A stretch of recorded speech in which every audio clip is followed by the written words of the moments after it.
చంద్రబాబు గారు రావస్తేనే ముఖ్యమంత్రి గారు అయితేనే బాగుంటుంది అనిపిస్తుంది మాకైతే. సో ఆయన వస్తేనే మళ్ళీ ఏపీ డెవలప్మెంట్ అవుతుంది, మళ్ళీ ఏపీని మరొక ఆంధ్రప్రదేశ్లో చూడొచ్చు.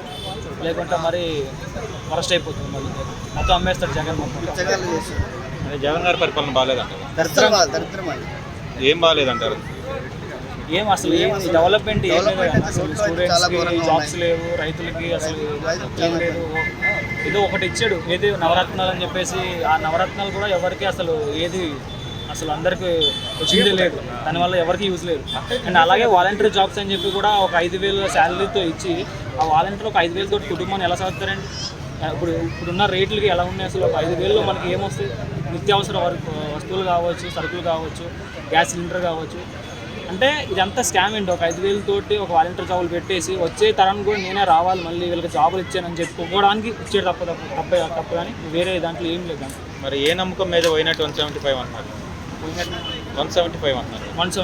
175కి వచ్చే అవకాశం లేదు దానికి. ఆయన అట్లా అనుకుంటున్నారు కానీ 175 వచ్చే అవకాశం లేదు. 175లో 75 కూడా రావని అనుకుంటున్నాను. ఇప్పుడు మనం చూసుకుంటే సిద్ధమని సభ కూడా పెడుతున్నాడు కదా, దాని మీద మీ అభిప్రాయం ఏంటి? ఎన్నికలు సిద్ధం అంటున్నారు కదా, దాని మీద మీ అభిప్రాయం ఏంటి? ఎన్నికలు సిద్ధం అంటే సిద్ధం అవుతారంటే ఓడిపోవడానికి సిద్ధం అంతే.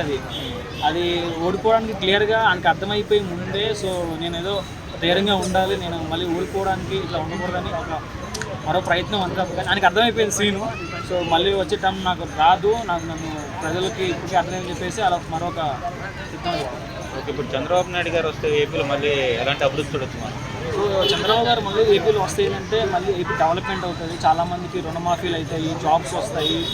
అండ్ చాలామందికి జాబ్స్ వస్తాయి, స్కిల్ డెవలప్మెంట్ కావచ్చు, ప్రతిదీ. మరి ఐటీ డెవలప్మెంట్ అవుతుంది.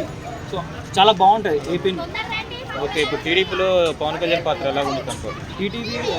పవన్ కళ్యాణ్ పాత్ర చాలా బాగుంది. సో ఇద్దరు అండర్స్టాండింగ్ ఉంది, ఎవరికి ఎన్ని సీట్లు ఇవ్వాలి, ఎవరికి ఎక్కడ పోటీ చేయాలని వాళ్ళకి క్లారిటీగా ఉంది. సో ఇద్దరు పోటీ చేయడం వల్ల ఏంటంటే వాళ్ళు పోటీ చేయడం కూడా ఎందుకంటే ప్రజల మేలు కోసమే వాళ్ళు పోటీ చేస్తున్నారు. సో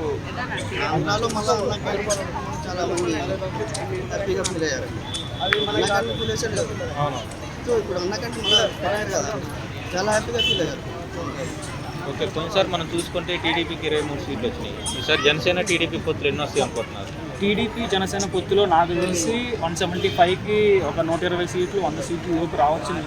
అలా వస్తే చాలా మంచి జరుగుతుంది. సో బాగుంటుంది. చంద్రబాబు నాయుడు కన్నా మరి జగన్ మధ్య డిఫరెన్స్ అంటే ఏముంటుంది?